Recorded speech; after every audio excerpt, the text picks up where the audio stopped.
خبرهای روز از شبکه اطلاعاتی جهان‌نما ادامه می‌یابد. کارمندان کارخانه منزلی و کمونالی شهر قرغن‌تپه با دسترس گردیدن تکنیکای سوهوی امکانیت بیشتر پیدا کردند. دسترسی با ماشین‌آلات سوهوی امکان داد که آنها در سرسبز و خرمگردانی مرکزی ولایت ختلان شهر قرغن‌تپه سهم بیشتر گذارند. در کارخانه دولتی فرعی خوجگی منزلی و کمونالی شهر قرغن‌تپه با اشتراک مسئولین و رئیسان محله‌های شهر واخوری دایر کرده شد. خوجگی شهر قرغن‌تپه به واسطه با این کارخانه وابستگی دارد. ما رئیسای محله اگر همکاری ما با این کارخانه نباشد، ما مردم فهمانده نتوانیم که برای پرداخت حق خدمت رسانی کارخانه کمونالی اگر سهم خود را نگذارند، اگر تصور کنید که حالی تازگی شهر ما با کدام حالت رسیدن با کدام حالت میرسد.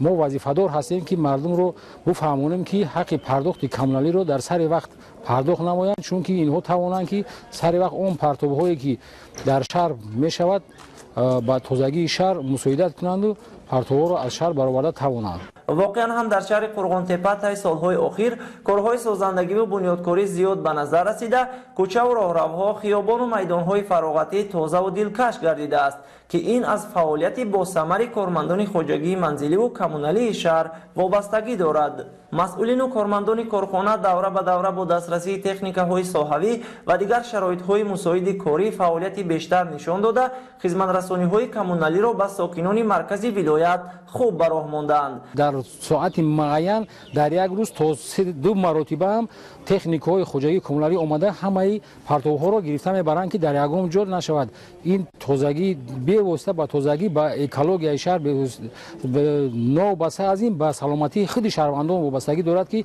از بین بعضی چیزهای اکولوژی برده میشوند.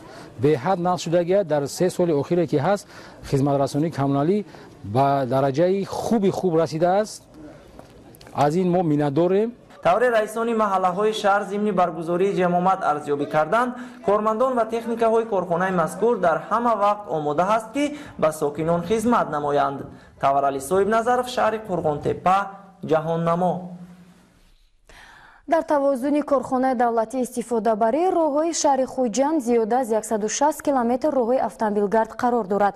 با مقصد بهداشت حالت راه‌ها در قسمی از آنها کارهای تعمیر و نوسازی ادامه دارند. در شهر خوجند برابر سبزگردانی و گلپوشکنی کوچه و خیابان‌ها آغاز ماه اپریل کارهای آمادگی به تعمیر و تجدید راه‌ها شروع گردید. در موازنه کارخانه دولتی استفاده برای راه‌های شهر خوجند 165 کیلومتر راه‌های автомобилгард، 31.8 کیلومتر جویبارها، 17.5 کیلومتر راه‌های پیاده‌گرد موجود بوده. تازه‌کنی جویبارها، کارهای آمادگی به تعمیر جاری، تخت و هموارکنی راه‌های نوبنیاد شونده و حاشیه‌برداری کنار جاده‌ها با سرعت جریان داشته معرکه منفرش‌کنی را آغاز نمودند. در محله نوبنیاد میکروناحیه 34 شهر به مسافه بیشتر از 300 متر راه نوسازی کرده می شود. کارهای تخت و هموارکنی و حاشیه برداری جریان داشته با اشتراک رهبریت مقامات اجرایی حاکمیت دولتی شهر معرکه منفرش‌کنی آغاز گردید.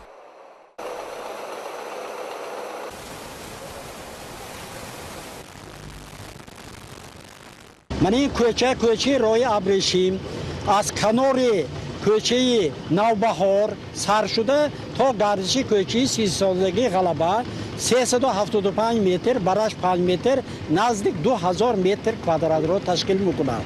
این را ما در مدت 3 روز تمام کنیم.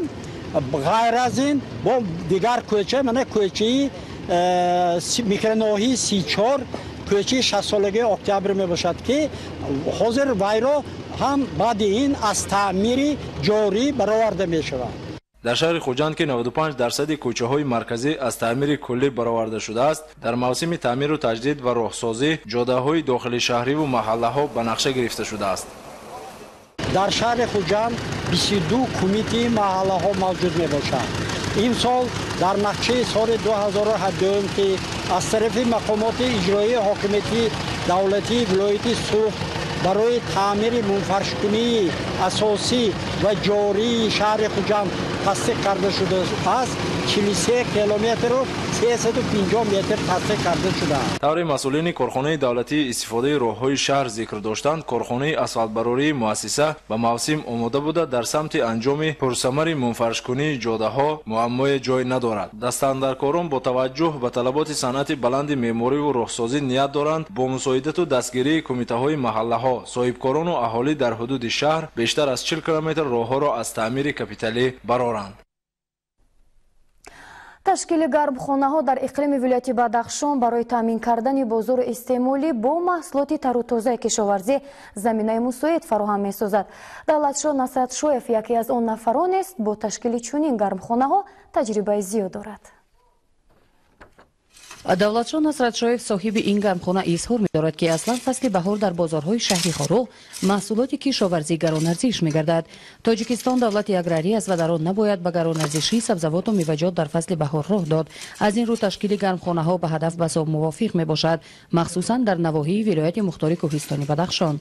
бадахшон худ минтақаи камзамин аст. заминҳои назди ҳавдигии сокинон низ ҷиҳати кам будани қиттаи замин имконияти пурраи парвариши сабзавоту меваҷоти гуногунро надоранд. беҳтарин роҳи садди гаронарзишии маҳсулот дар фасли баҳор ин ташкили гармхонаҳо мебошад, мегӯяд номбурда. ташкили гармхонаҳо ин пеш аз ҳама таъмини хонадон бо ҳосили сабзавоти тару тоза ва ба бозор баровардани як миқдори он ки ба оила даромади иловагӣ меорад. бо ин роҳ вазъи иҷтимоӣ ва иқтисодии оила низ беҳтар гардида, ҳамчунин барои бошол таъмин намудани бонувони хонашин бо даромад таъмин намудани онҳоро мусоидатгузор мебошад. کار کرده ممکن اگر کار کنند این فایده میکند. فایده گرفته است؟ یعنی زیل نه دویم بار کردم. یکم بار فروختم بار دویم سر کردم. همین زیل نه 3-4 مرتبه کوریدن ممکن. اخیر بادرینگ و پمیدور یک بار میشه. همین سبزی‌ها 3-4 مرتبه گرفتن ممکن است. دیگه کار کردن در کار. بازار میبریم به فروش سودا میشه. این کار بی زحمت نمیشه. نیکی کار زحمت که کردی بعد اصل میشه، بعد معقول میشه، دیگر خسته نمیشه. من نیت دارم که همین سال اگر توانم اینا پیچکمانم زمستون اصل گیرم. نیت هم خیلی دارم. این گرمخانه زمانوی میباشد. ستونهای گرمخانه از پولاد بامش از پلیکربنات است که خیلی مستحکم میباشد و 90% روشنایی را از خود گذرانیده گرمی را خوب نگاه داشته به ضربه‌های سخت بسا تاب‌آور میباشد. در شرایط نواحی کوهستانی بدخشان از پلیکربنات ساختن گرمخانه‌ها بسا قلای است، زیرا در این اقلیم خنک اگر نور آفتاب اندکی هم باشد آن از مساله پلیکربناتی به خوبی گذشته زمین و رستنی را غذا میبخشد. طالبشاه نصرتشاه فرزند این عائله که خود عالم ساحه و رستنی شناس میباشد گفت که برای حاصلخیز نمودن زمین به ایلوگی‌های ناتورالی برتریت می‌دهد، یعنی این سبزوات بدون ایلوگی‌های کیمیایی است. من سالهای 98 و 2001 در اینستیتوت بیولوژی پومیر کار کردیم و از همون زمان ما با گرمخانه‌ها سر کار داشتیم. در موضع جلوندی اپورنی پونکت داشتیم. بعد همون ایده گرفتن که برای خود یک گرمخانه سازم و همین گرمخانه رو ساختیم. ولی فایده‌اش هست؟ فایده‌اش بسیار است. این پارسال ما قریب 250 کیلو پامیدور از این پامیدور تری تازه را به فروش برآوردیم. همین تقریبا 250 قریب 300 کیلو بادرینگ به فروش برآوردیم. این کبودی، گشنیز و سالات نلیست و اوکراپ اینش به حساب در 4 فصل سال ما میتونیم شهر خودمون رو از سبزیجات تر تازه تامین کنیم. باید گفت که سالهای آخر به تشکیل گرمخانه‌ها در قلمرو ولایت مختار کوهستانی بدخشان مردم اشتیاقی زیاد دارند. سال تا سال تعداد گرمخانه‌ها در ولایت طبق مبلغ‌های قرض‌های بانکی، گرانت‌های حکومتی و مبلغ‌های خودی زیاد شده. همچنین تأسیس گرمخانه‌ها در عملی گردیدن برنامه حکومتی تامین امنیت آذوقه‌واری مملکت مساعدت‌گذار میباشد. با مقصد آشکار نمودن حالت‌های اداره‌کنی واسطه‌های نقلیاتی با رقم‌های قیدی بیگانه به اجازتنامه خیره و سیاه کردن شیشه واسطه‌های نقلیات و اداره نمودن آن به حجت رانندگی از طرف کارمندان شعبه بازرسی دولتی اتومبیلی ریاست وزارت کارهای داخلی در شهر دوشنبه منتظم چاره‌بینی‌های مقصدناک گذرانیده می‌شود.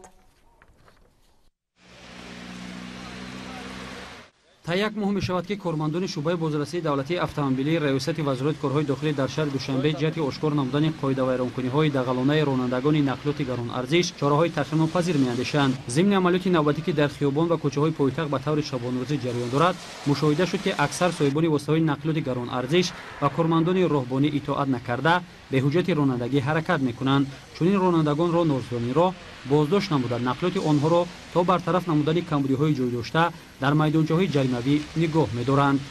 ضمن عملیات مذکور از جانب کارمندان بازرسی دولتی اتومبیلی ریاست وزارت کارهای داخلی در شهر دوشنبه 7 دلیل اداره نمودن وسایل نقلیات با آینه‌های 36 پیشگیری شد. سید مراسب نعمتov دانشجوی بخش سوم فاکولته حقوق‌شناسی دانشگاه ملی تاجیکستان آینه پیش وسایل نقلیاتش را پرسیو کرده است که خلاف طلبات قاعده حرکت در راه میباشد. با این مانند راننده اتوماشین تمغه BMW رقم قید دولتی 6544 RR01 تحت راننده انوشیروان ساتور بازداشت گردید. همچنین سفرعلی نبیف راننده اتوماشین تمغه پورشه رقم قید دولتیش 9333 RR01 نیز با چنین قاعده ویرانکنی هنگام حرکت در جاده‌های شهر مورد بازپرسی قرار گرفتند. کارمندان بازرسی ضمن چاره‌بینی مقصدناک خود حالت‌های اداره‌کنی وسایل نقلیات را با رقم‌های قید بیگانه که به این نقلیات منسوب نیستند آشکار کردند.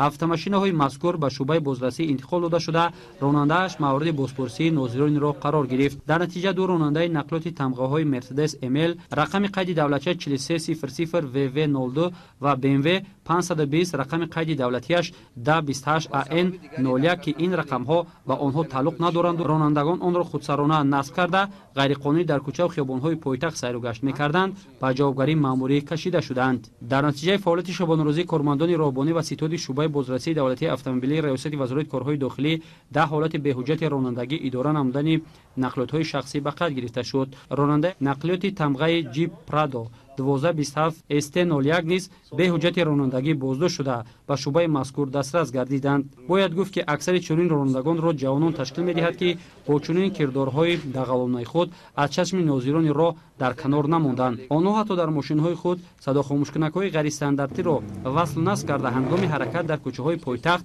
آرامی ساکنان را خلل‌دار می‌ساختند.